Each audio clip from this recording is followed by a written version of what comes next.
Corruption के allegation लगाने, लेकिन आपको शायद 9-10 महीने की सैलरी भी नहीं मिली। अभी अंदर चर्चा हो रही थी कुछ सैलरी में भी डिले हुआ, क्या बजट कम है डिपार्टमेंट में? जिस डिपार्टमेंट में थे आप, जिस डिपार्टमेंट में मैं थी उसका डिपार्टमेंट का बजट इतना कम था और मेरी खुद की जो मान भत्ता, सैलरी नहीं मान भत्ता जो था वो मुझे खुद का नहीं मिला। तो मैं कितने टाइम का पेंडिंग है वो? मेरा बहुत महीने का पेंडिंग है। वैसे आपके डिपार्टमेंट का कुल बजट लगभग साल का कितना रहता थोड़ा सा ये है कि ये कॉन्फिडेंशियल मैटर है जो आपने मुझे बोला है, बिकॉज चाहे मैं उस सोसाइटी का पार्ट नहीं हूँ बट एक कॉन्फिडेंशियलिटी बनाना हमारा धर्म है, क्योंकि मैं उस सीट पे रह चुकी हूँ। निर्मल कुटिया से खाने के लिए लिखा था, ऐसा सच है ये सच्चाई बात है। जब से मैं आई मैंने 2 टाइम का निर्मल कुटिया से खाना शुरू करा था कि मेरे बच्चों को अच्छा खाना मिल सके। नमस्कार, मैं हूं आकर्षण उप्पल और इस समय आप ये सीधी तस्वीरें देख रहे हैं IBN 24 पर।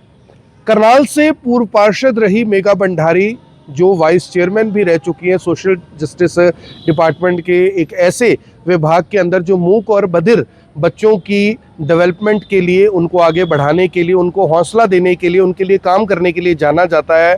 2 साल का उनका कार्यकाल रहा, लेकिन उनका कार्यकाल जैसे ही खत्म हुआ उसी समय उनके ऊपर भ्रष्टाचार के गंभीर आरोप लगे, नौकरियों में अनियमितताओं के आरोप लगे। इसको लेकर करनाल के विधायक से लेकर तमाम जो बीजेपी की टीम है उसने पत्रकारों को संबोधित किया और पूरी तरह से उनका बचाव भी किया। अब जो वाइस चेयरमैन रह चुके हैं मेघा भंडारी, वो खुद हमारे साथ है, उनसे भी एक बार बात कर लेते हैं। मेघा जी, सबसे पहले मैं ये जानना चाहूँगा, ये पूरा जो मामला निकल कर सामने आया है, आप लगभग 2 साल तक एक ऐसे डिपार्टमेंट में रहे जिन बच्चों की आमतौर पर कोई सुध नहीं लेता, और पिछले 2 साल में आपने उनके लिए जो भी काम किया, अब 2 साल बाद जब आपका टर्म खत्म हो गया है तो ऐसे में आरोप लग रहा है कि आपको वहाँ से बर्खास्त किया गया, आपने इस्तीफ़ा दिया है वहाँ से।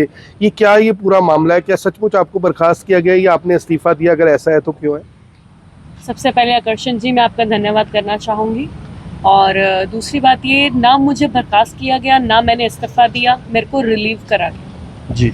और रिलीव एक ऐसा शब्द होता है कि मेरी 2 साल की टर्म थी, मेरी 2 साल की टर्म खत्म हो गई और मैं रिलीव हो गई और मेरी जगह जो नया चेयरपर्सन है वो या चेयरमैन है वो आकर बैठ गया। मेरे से पहले जो कोई था वो चला गया, मैं त्यागी, अब मैं चली गई तो कोई और आ गया, वो भी आ गया, 2 साल बाद वो भी चला जाएगा, कोई और आ जाएगा। तो ये एक प्रक्रिया है, ये कोई स्थायी कुर्सी नहीं है और ये एक नॉमिनेटेड पोस्ट होती है और जिसमें हमें बिठाया गया, हमने सेवा करी। ये पूरे मीडिया ने देखा, आकर्षण जी आपने भी देखा, क्योंकि मैक्सिमम आप भी आते थे कवरेज करने के लिए और आपने भी हमारे उन बच्चों के साथ समय व्यतीत करा जी।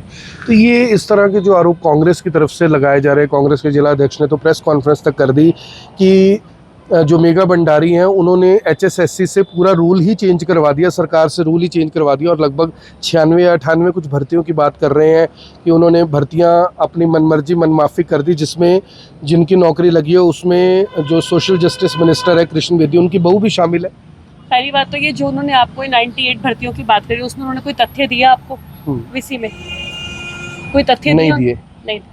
दूसरी बात ये, जो बार बार एक ही मुद्दा आ रहा है कि हमारे कैबिनेट मंत्री श्री कृष्ण कुमार बेदी जी की जो बहू के बारे में बार बार चर्चा हो रही है, वो एक क्वालिफाइड लड़की है। अगर उसने किसी भी डिपार्टमेंट का पेपर दिया है और वो क्वालिफाइड हुई है तो नौकरी करना उनका भी एक कर्तव्य है। मैं भी एक क्वालिफाइड लेडी हूँ, मैं भी एक पॉलिटिकल फैमिली बैकग्राउंड से करती हूँ, मैंने भी कॉलेज में जॉब करी हुई है।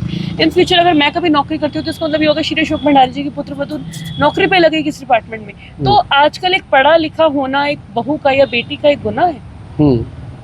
ये एक बहुत बड़ा क्वेश्चन मार्क उनके ऊपर है, क्योंकि शायद उनकी मेंटालिटी अभी भी यही है कि अगर एक लड़की पढ़ी लिखी है या एक लड़की पार्षद है या एक बहू सरपंच है तो वो काम ना कर कर उनका प्रतिनिधि काम करे। तो उनकी एक ये विपक्ष की जो चाल है हमारी पार्टी को छवि खराब करने के लिए, मेरे परिवार के और मेरे ऊपर लांछन लगाने के लिए, ये एक बहुत बड़ा कानूनी अपराध है और जल्दी इसके ऊपर कार्रवाई करूंगी।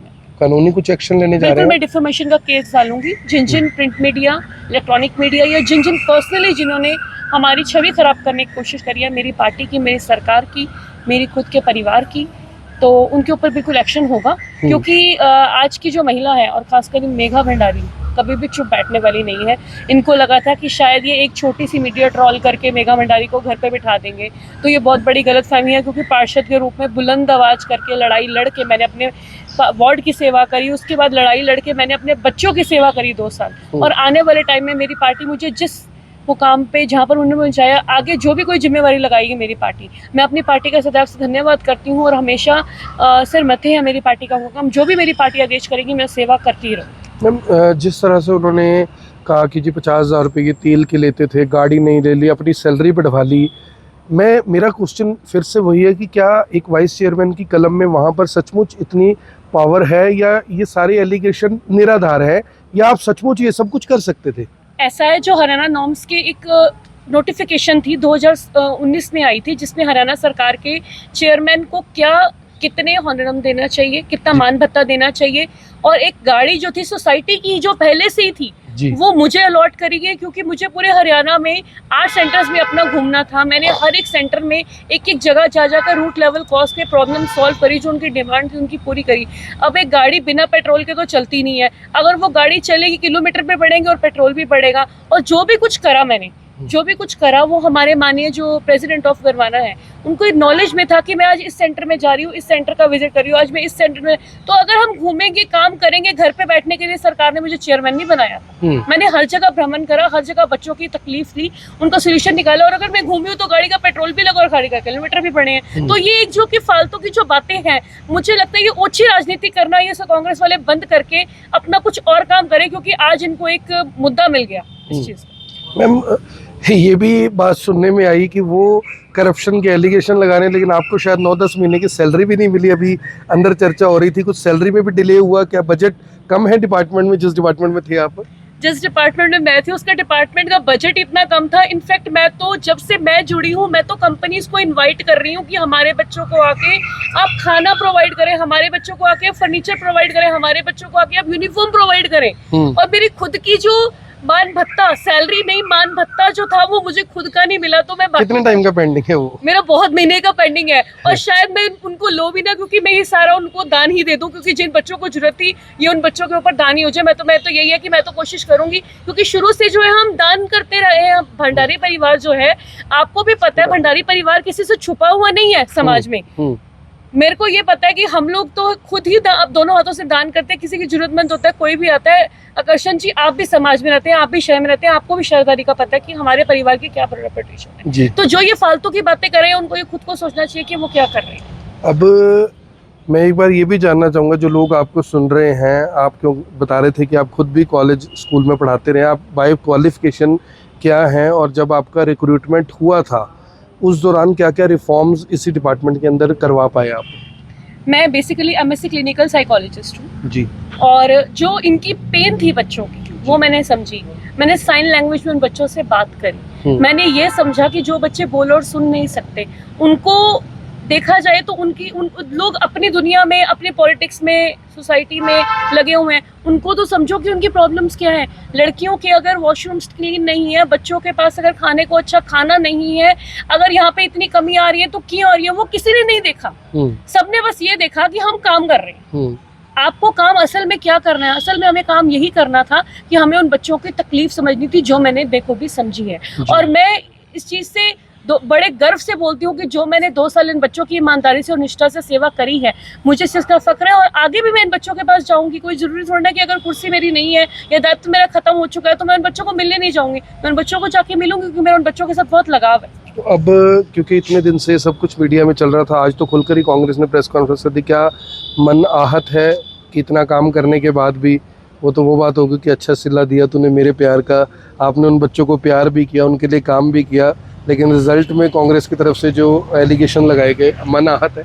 मेरा मन आहत नहीं है। मैं अपनी पार्टी का बहुत बहुत धन्यवाद करती हूँ जिन्होंने मुझे इतने इस सेवा का मौका दिया। और मैंने पहले भी कहा है, मैं बच्चों की नहीं, मैं भगवान की सेवा कर रही थी। और दूसरी बात ये कि जो ये कांग्रेसी चाल चल रहे हैं, ये शायद उनका मुंह बंद करने के लिए मैं यही कहूँगी कि मैं डिफेमेशन का केस डाल रही हूँ। जो भी मेरे पास प्रिंट मीडिया ने मेरे बारे में गलत बोला, हमारी छवि खराब करने की कोशिश करी, या इलेक्ट्रॉनिक मीडिया ने पर्सनली जिन्होंने अटैक करने की कोशिश करी मेरी छवि के ऊपर, तो उनके ऊपर डिफेमेशन का नोटिस बहुत जल्दी पहुँच जाएगा। आखिरी सवाल है आपका कि अब चीज़ें बहुत आगे बढ़ चुकी हैं, अगर कांग्रेस की तरफ से खुली प्रेस कॉन्फ्रेंस कर जो एलिगेशन लगाए गए हैं उन पर माफ़ी मांगी जाती है, कि जो एलिगेशन से गलत लगा दिए गए, या माफ़ी मांगी जाती है, तो क्या इस मुद्दे को यहीं पर विराम लग जाएगा, या कानूनी लड़ाई आगे तक लड़ेंगे आप? बिल्कुल कानूनी लड़ाई आगे तक लड़ी जाएगी, क्योंकि एक सॉरी मांगना, पहले आप छवि खराब करो, ऊपर से आप सॉरी मांगो, तो ये ठीक नहीं है। आप पहले सोचो समझो। अगर आपने एक प्रेस कॉन्फ्रेंस करी है तो आपके पास सत्य होने चाहिए थे कि आप महिला के ऊपर कैसे उंगली उठा सकते हो। तो आपके पास जब तथ्य नहीं थे तो किस रीजन से आपने एक महिला के ऊपर या एक परिवार के ऊपर या एक पार्टी के ऊपर आपने प्रत्यारोप किया? तो इस चीज के लिए बिल्कुल कोई सुनवाई नहीं है, बिल्कुल इसके ऊपर कार्रवाई होगी।